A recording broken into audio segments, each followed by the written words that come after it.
This is Derek with Aquanut Pool Care, and welcome back to the podcast. This is actually the second interview that I've done with Heather, because the first interview, the audio just completely died. So we did the whole interview with no audio, just like we did yesterday. No worries. Introduce yourself, what you do, and where you're at. Yep, so I'm Heather Linton. My husband and I, Chris Linton, own Swim Carefree out of Dallas, Texas.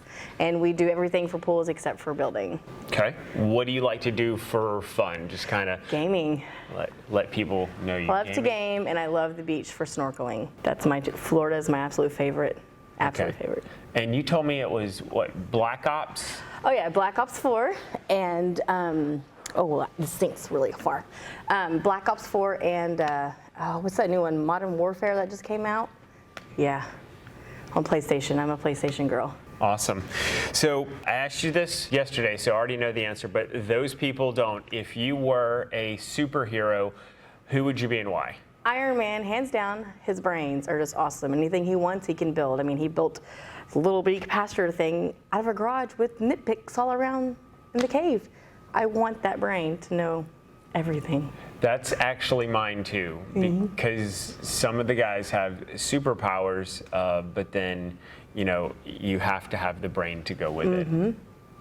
Your brain can make the superpower. What are you most excited about in the pool and spa industry? Where it's going? Where do you get your? Yeah. So for me, it's all the girls that are coming in. We met with a bunch of girls yesterday from our girl group, which is awesome. So to have that network with all the girls coming in a man's industry, and we're kind of girlifying it a little bit. I'm also loving that they're incorporating, at least in Texas, the VS pump is now going to be a priority, or a law, not really a priority, but a law that you have to have that VS pump by 2020, I do believe, or not 2020, 2021, for changing out that pump for energy savings. And it's much better for you as the homeowners, energy savings. It saves you money, it runs better, it gives you better turnover rate. There's so much awesomeness behind that. It's going to be a little bit pricey, but it actually pays for itself. So I'm glad it's letting, laws are educating it when service providers are not. It's really rough whenever you have to have the government step in to do something that is, for us, so common sense. Yes. When it just makes so much sense for somebody. Now, granted, you do spend an extra 40% on the pump, but in my area, we are seeing those pumps pay for themselves in a matter of 12, 13 months max, and then everything else on top of that is gravy. And since they're built differently than single speed pumps, what you're getting is you're getting a pump that's lasting longer. It's better on your pool and spa. It's a much better pump.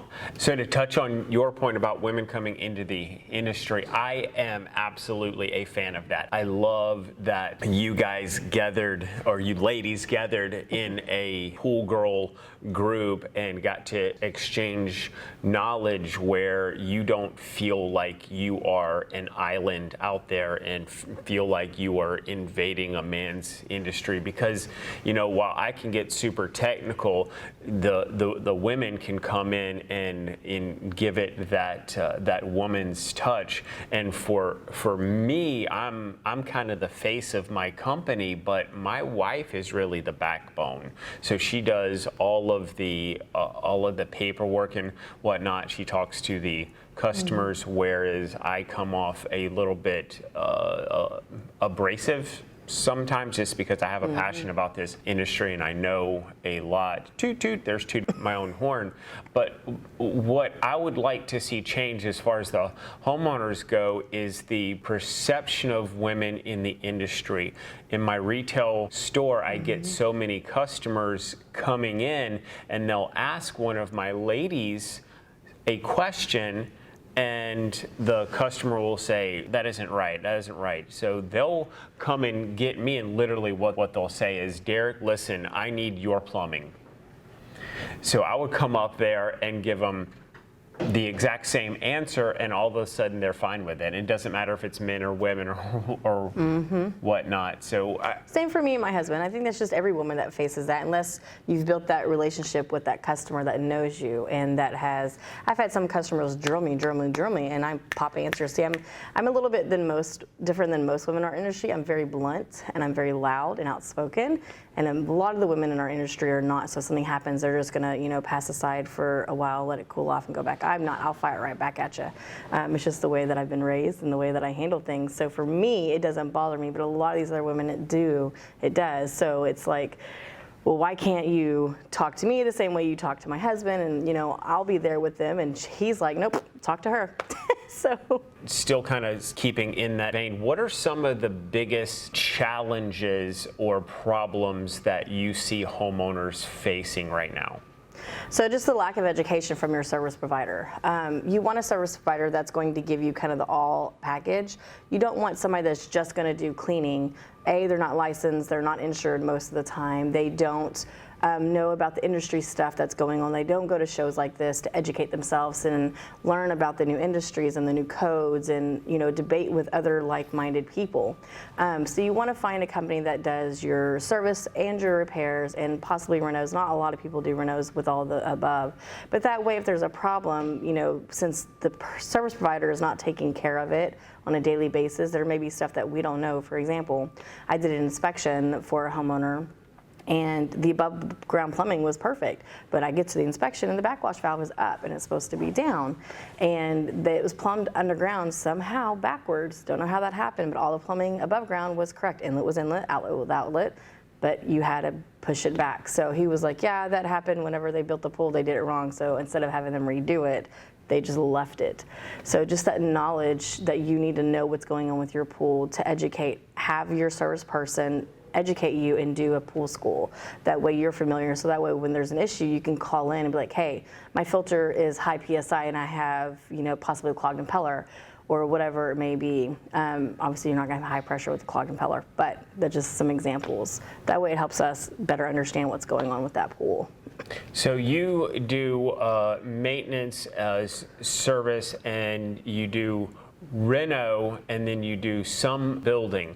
So how would a customer that doesn't have a pool right now that wants to get a pool, how do they kind of weed out the guys that are just putting a pool in so that they can make some money for that weekend party that they're going to versus someone like you that's going to come in and maybe you're going to be a higher price because you're doing a better quality product, but customers are getting bids and they're just looking at these bids. We already talked about knowledge, about them getting the info, but is like Google ratings, client referral list, how does the homeowner kind of separate the good from bad? Yeah, good question, very good question. So no company is obviously going to give you a bad referral. That's just companies. For me, I will gladly give you a bad referral because not every company is going to be able to please that customer. You're going to have those bad customers. So if you're looking to get a pool, you're going to want to kind of sit back and educate yourself a little bit and let the provider speak with you, and then see if they're throwing out little tips that you should be listening for. Like for example, when they're doing your design, see if they talk about the maintenance side of it after it's built. That's very, very big because a lot of these companies, they'll build it and be done with it, but they don't talk to you about the maintenance for the equipment they're giving you, for the cleaners they're giving you, the heaters, the UVs. I mean, everything that goes with the pool has maintenance. So for me, that's number one. So if you're indeliberate with them and you're talking and you're like, okay, great, well, tell me what else besides the pool. And if they say, oh, that's it, cookie cutter done. No, you've got maintenance to go along with it. You need to know what you need to do for maintenance. You've got to look at reviews. You've got to educate. Suppliers are also very good for referrals, because suppliers are going to tell you you won't be able to purchase from them, but it's good to kind of get that feedback from that supplier. You're going to want to make sure they give you the correct answers, and it's always good to kind of say, hey, well, this company said this company said this. You're going to get 2 different answers every single time, but kind of use your brain power and see which one you feel most comfortable with. Make sure they've been in business for longer than 5 to 10 years, because with pool builds, you've got that warranty, and you want to make sure that it's transferable. Some are not, some are, depending on what it's for. You want to make sure that they're going to be in business if there is a problem that does arise with that build. Okay. Going right off of that, what are some of the myths, the biggest myths that you see coming up in the industry? So the biggest myth for me is going to be VS Pump doesn't save money. It's not worth the money. 100% it is. 2 that I run across on the remodel side, oh, it's cheaper to paint your pool. While it is cheaper to paint your pool, down the road, you're gonna have to spend $3,000 minimum, 2 to 3, just to sandblast that paint off. I've gone behind contractors that tell homeowners, oh no, we don't have to sandblast that paint off. We can just plaster right over it. Big no-no, and they did. And 2 months later, they're calling me back. They sandblast it over, guess what? Plaster falls right off because you don't have a bond coat that it's adhered to. You can't adhere bond coat to epoxy paint. It's not gonna happen. So myth 2 for remodel. Building myth. I don't need a larger than 1.5 inch section line and return line. No, we put 3 inches on ours. You want that big flow turnover rate. So the larger the plumbing, the better. I don't go above 3. It's residential. You're not commercial. You don't need the 4 and 5 inch plumbing. So minimum 2.5 to 3 on the plumbing side for the builds.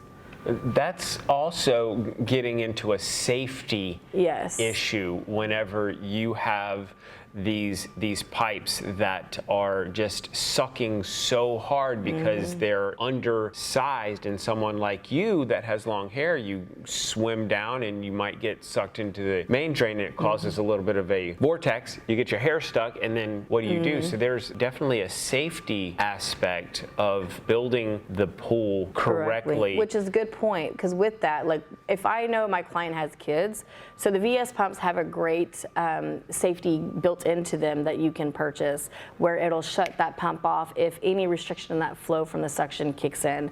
So when I do, and again, I don't build unless you're a referral, because my pool builds start at $75,000 and go up. I won't do anything less than that because of what we do with it. So whenever I see that client has kids, my first question is, do you want that safety device, especially girls, and some of their boys do, for that safety? If they get stuck on the bottom, it's going to immediately shut off and release whatever is down there. But no, the service side of that, if you choose that, if that motor goes out because it is a safety, you're going to have to replace that whole pump. You cannot just replace the motor and be done with it, because that safety is on that motor. So there is a little bit, downfall to that you would have to spend a little bit of money when that motor does go out. But those motors do have a 3-year warranty.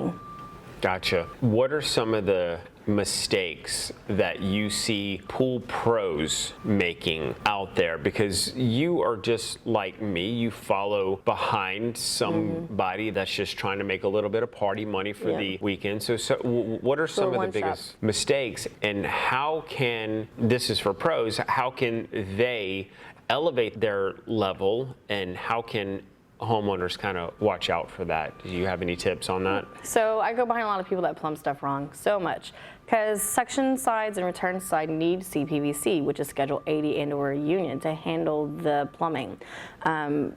Plumbing for booster pumps, you want to make sure that they're soft plumb versus hard plumb, because that vibration is going to kick that loose at some given point. That way you can also loop it in case it breaks, and you can still run the system, because homeowners should know that you can't run the main pump without the booster pump connected. It'll spray water everywhere.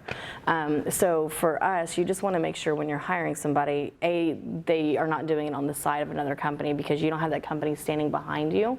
You want to make sure that person is licensed. Like in Texas, you have to have your electrical license. You've got to have your MPO, your CPO, your MPI, TDLR, TDICL. There's so many more that we have to have that we all hold.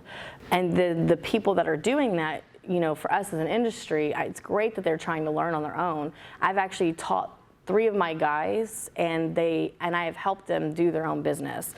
Because for us, I don't want somebody stuck, just working for somebody all their life. I want them to aspire to do something for what they want to do. So I'm totally okay with it, and I help them along the way. And I've got 2 of them that are still doing it, that are rocking it and doing awesome. And one came back, he's like, "This is not for me," because it's not. So you want to make sure you have that company behind the person that's backing them, that's licensed, that's insured. And then you want to make sure that if you do happen to get that, you're going to always get what you're paid for most of the time.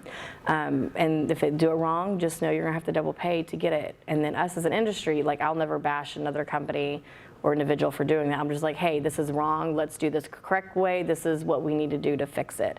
So you want to find a company that has integrity, that is not going to bash other companies. Because for me, that's a major red flag. When I'm shopping around for companies, if you're going to automatically bash the other company, I won't go with that company. I'll choose somebody else because that integrity is not there for what I want.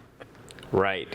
Integrity is key, and that's in full transparency. That's kind of been a black eye to our industry. Yep. Whereas, I help run the swimming pool and spa owners group, and we get a bunch of people out there that had a lot of bad experiences with, I'm going to call them pool people, because they're not pool pros. Yes, they have a truck, they've got a chemical supply in the back of the truck, they've got a pool. They might even have lettering on the side of their truck that says Bubba's Pool Company, but they have never gone to events like we're at now and going to the classes to get up-to-date information, because how we built and serviced pools in the 80s, while some of that is still relevant, a lot of it's not, because we didn't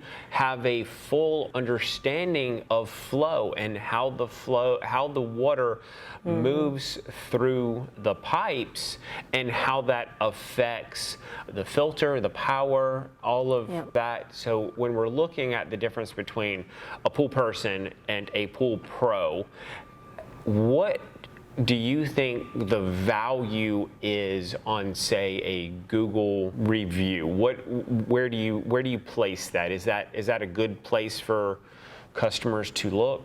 Yeah, so I'm a member of the Pool Pro panel. There's 5 members of us that kind of look over the industry and help with a vast variety of stuff. And that's a topic that was brought up in the interview that I did with them. And for me, Google is awesome, but you're going to want to look at other platforms as well. Home Advisor, Thumbtack, Angie's List, but Angie's List was bought up by Home Advisor. I don't believe in the Yelp side because Yelp is just not catered more so to our industry. It's more so, in my opinion, food. And now it's kind of gotten some service people involved with it in the last couple of years. So you want to look at those reviews. You want to get their opinions, and you want to have them send you, if they don't have a list already for you ready to go to send and they have to call clients, that's red flag number 1. For us, as soon as I meet you, I send an email out that has 15 to 20 different referrals from us, whether it's cleaning, maintenance, repairs, upgrades, renos, builds, whatever it may be. I shoot that out to you, and you already have it in hand before somebody goes to your property if you want. It's a little template I have saved, and I add to it, I adjust to it, so on and so forth. But we have a vast variety of referrals. So that's what you're going to want to look for, is ask them for that. Online, besides Google, like I said, just other platforms for that. And then if you can find pool forums, sometimes you can see other people talk about companies, so you want to kind of Google some of that as well. Okay, got that. So let's kind of shift gears, and you've kind of told us what you do. So why are you credible? Why would someone want to listen to you? So what is your background, and how did you get involved in the industry? Oh man, my story is quite funny actually. So we're in for a treat. Oh yeah. So my background is in IT. I got my degree in IT, surprisingly. Vast difference. I failed chemistry in high school. I hated chemistry. I excelled in math. So one would think, not even in this industry. My husband and I met in 2007, give or take. I'm horrible with dates. I'm like opposite. He remembers anniversaries, I forget them, etc. So I'm very bad about that. So my husband and I met. He was working as a pool person. I was in automotive, working on cars, and he got fed up working in the Metroplex with dishonest companies. And he's like, hey, I'm going to start my own company and you're going to come with me. And I'm like, I don't know jack crap about pools. What are you talking about? He's like, you do mechanics, you're fine. Because mechanics is nothing but hydraulics, and hydraulics is all pools. So you gotta learn the chemistry side, but the mechanics on the equipment side is normally what people struggle with. Because he was out on a property and this company he was working for said, hey, go clean this filter. Well, my husband gets on the job site and this filter was just done, and any person that's in the industry knows if that DE is still pretty clean, it was just recently done, and it definitely does not need to be done again. So he pops the filter off, sees the DE's pretty clean. The office accidentally double booked him. It happens sometimes. I've been guilty of doing that. And he calls the office that he was working for, and they're like, no, you're still gonna clean that filter because you're already there and we're gonna charge a customer. Well, the customer was standing next to him and he was on speakerphone because he was putting it all back together at this point. And he's like, I'm sorry, what did you just say? So he was like, I'm not gonna do that. You know, this was just done. We're not charging her, that's not right. And he's like, well, either you do it or you're fired. So my husband was like, I tell you what, how about I quit? And then as soon as my husband said that, the customer was right next to her, or him, and she was like, and better yet, before he hangs up, he's now my pool guy, you're fired, Chris, I'm hiring you on the side. Because that integrity was there. And he'd been doing it for many, many years. You know, was not our goal to do us on, you know, start our own business. But I'm so thankful we did, and we took that leap, and he's taught me everything that I know. And I'm still learning. He still yells at me for stuff like, you should know this already. I'm like, I know, but I do so much. I'm like your wife, you know. I'm in the field. I do estimates. I do work. I'm running my office. I'm handling all my employees, you know, handling the truck stuff. So it's so much, and it's awesome. So that's kind of how I got into the industry, and that's why I'm here at shows, is to still learn and educate, because we've been doing it for 10 years. On our own. My husband's been doing it for like 15, 20. So it's quite funny when we get in front of those customers and I'm like, you're wrong, because we forget stuff. And everybody, when they find out that we're husband and wife, they're pretty shocked. They're like, really? Because I love the ladies that hit on him, because he's a little haughty. And it's funny, like when he's bent over and I see them like checking him out. And I'm like, it's nice, isn't it?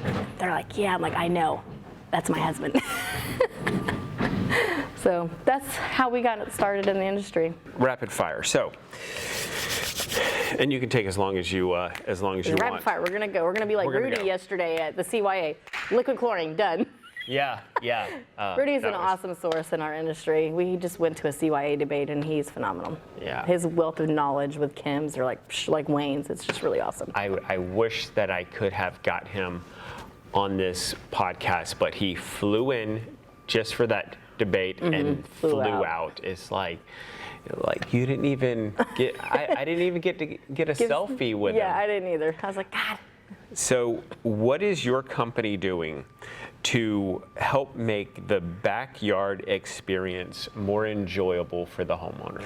Less off the homeowner. So, our motto is Swim Carefree, as our name. We want you to enjoy your backyard oasis that you have spent hours and much money doing. So our job is to educate you when there's problems, to teach you, and then other than that, let us just handle it all. That's why you're hiring a professional, not somebody that thinks they know what they're doing and then causes more headache for you. You want your backyard to be more enjoyable. You want that pool to be ready when you're ready to swim.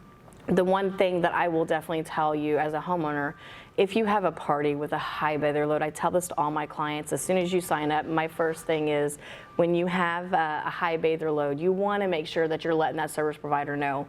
That way they can come out the next day and readjust that chemical, because that's very, very important. Don't just assume that because it was balanced before the party and then you have a bunch of kids get in the pool, or even adults, then it's fine to go the next day. It 100% is not. You've got to get that back balanced again. So you want to make sure you have that open communication, and then let us do our job so you can enjoy your beautiful backyard. And bay the load, for those of you that don't know, is how many people are in that body of water. Correct. Is there a question that I didn't ask that I should have asked that you would really like to answer? That's a good question. There probably is a ton. I guess my most question for homeowners that I get are, why do you feel that you're the best company to service our pool? Or why are you higher than, say, a large company? Well, for me, we're a mom and pop shop. So I do have a showroom. So my prices are going to be somewhat a little bit higher because we're a smaller shop to be able to afford everything and give you the best service. So for me, it's, for clients, I guess, is, why should I hire you? That's a smaller operation but a little bit higher versus a larger operation that's a little bit less. And because that personal touch is there, that customer service is there, like my husband and I pretty much know everybody that's on our list. You have that ownership. Can't always guarantee you're going to get us because we're always all over the place, but you're going to get that personal touch, that personal detail that a larger scale company is not going to give you. Okay. How do people, where are you and how do people get in contact with you if they have any questions or want you to do some service for them? Yeah, so you can text or call our main office, which is 214-780-1940 is our office number. You can email us at services@swimcarefree.com, or you can get on our Facebook page and message us, call, text, message, email. That's pretty much the main 4 communication ways, or stop by our office. Somebody's there at slow season, because this is considered slow season, from 9 to 4, unless she's in the field delivering parts or whatever. But other than that, that's kind of all of our contact. So make sure that you like, subscribe, ring the bell, leave comments in the comments section for me or Heather. We'll be happy to answer them. And thanks for watching. Thanks, Heather. Yeah, thanks. Whoops. I know.